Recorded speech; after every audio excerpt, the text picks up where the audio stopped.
Today is Remembrance Day, a sacred day, the anniversary of the day the guns on the Western Front finally fell silent, when the First World War came to an end. On Remembrance Day, we remember everyone who has died or suffered for Australia's cause in all wars and armed conflicts.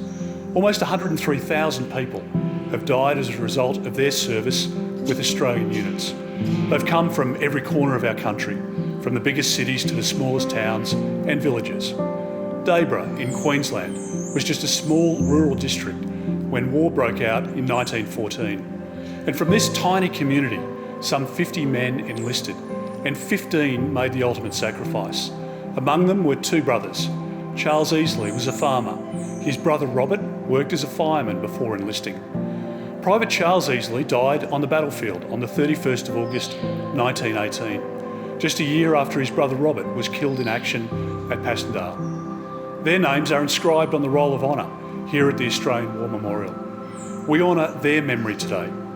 We also remember the 39,000 Australian service personnel who lost their lives in the Second World War, including those who took to the Pacific Ocean and the skies above it to defend the Australian mainland. We remember those who fought and died in the Korean and Vietnam Wars, those who lost their lives in Malaya and Borneo, in Iraq, East Timor and Afghanistan, in conflicts and peacekeeping operations around the world.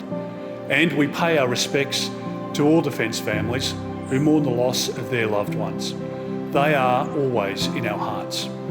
Today, Australia will fall silent at 11 a.m.